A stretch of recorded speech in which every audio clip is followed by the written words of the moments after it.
عبدالعزیز شریف حسین سے بالکل اپوزٹ تھا، مطلب اسے کوئی پرواہ نہیں تھی کہ اگر دنیا سے خلافت ختم ہوتی ہے تو ہونے دو،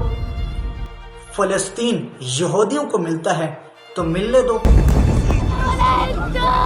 اسے صرف عرب کا بادشاہ بننا تھا اور انگریزوں کو بھی ایک ایسی سیلفش مسلمان لیڈر کی ضرورت تھی جو صرف اپنے بارے میں سوچے اور بقیہ مسلمان ملکوں کی اسے کوئی پرواہ نہ ہو۔ اسی لیے انگریزوں نے شریف حسین سے توجہ ہٹانے کے بعد پوری طاقت کے ساتھ عبدالعزیز کو سپورٹ کیا اور پھر عبدالعزیز مکہ اور مدینہ کو فتح کرنے کے لیے ریاض سے روانہ ہو گئے۔ آف کورس انگریزوں کی مدد کی وجہ سے عبدالعزیز نے بہت تیزی کے ساتھ اور آسانی کے ساتھ پورا حجاز فتح کر لیا۔ مکہ اور مدینہ کو فتح کرنے کے بعد عبدالعزیز کی بادشاہت اس سارے علاقے پر پھیل گئی اور یوں دنیا کے اندر ایک نئی ریاست قائم ہوئی، دی کنگڈم آف سعودی عربیہ۔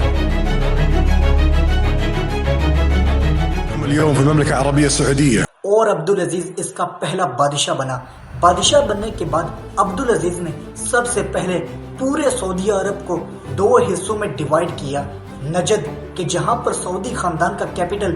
ریاض تھا، وہاں اس نے اپنے بڑے بیٹے سعود بن عبدالعزیز کو گورنر بنایا، اور دوسرا حصہ حجاز کہ جہاں اسلام کی مین ہولی سائٹ تھی، مکہ اور مدینہ، وہاں کا علاقہ اس نے اپنے دوسرے بیٹے پرنس شاہ فیصل کے انڈر کیا۔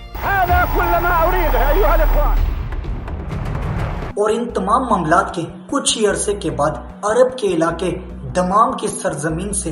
آئل کی بہت ہی بڑی ڈسکوری ہوئی، اور عبدالعزیز کی قسمت اتنی اچھی تھی کہ ٹھیک ایک سال بعد دنیا کی سب سے بڑی جنگ ہوئی، ورلڈ وار 2،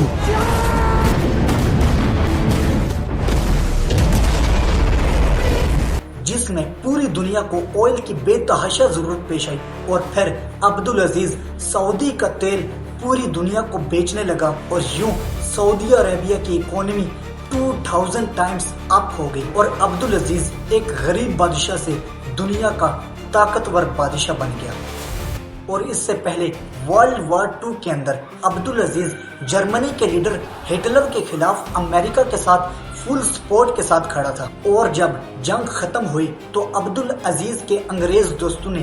دنیا کے اندر ایک نیا ملک قائم کیا، اسرائیل۔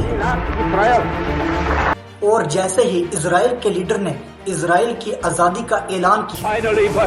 ٹھیک ایک دن بعد تمام عرب ممالک نے مل کر اسرائیل پر اٹیک کر دیا۔ جب تمام ممالک مل کر اسرائیل پر حملہ کر رہے تھے تو اس وقت عربوں کا سب سے بڑا لیڈر عبدالعزیز چپ کر کے بیٹھا ہوا تھا۔ اس کے پاس طاقت بھی تھی، پیسہ بھی تھا، لیکن اس نے فلسطین کو بچانے کے لیے ایک قدم بھی نہیں اٹھایا۔ پورے سعودی خاندان میں صرف ایک ہی ایسا شخص تھا کہ جس نے فلسطین کے حق میں آواز اٹھائی اور UN میں کھڑے ہو کر اسرائیل کو تسلیم کرنے سے صاف انکار کر دیا، عبدالعزیز کا بیٹا کنگ شاہ فیصل۔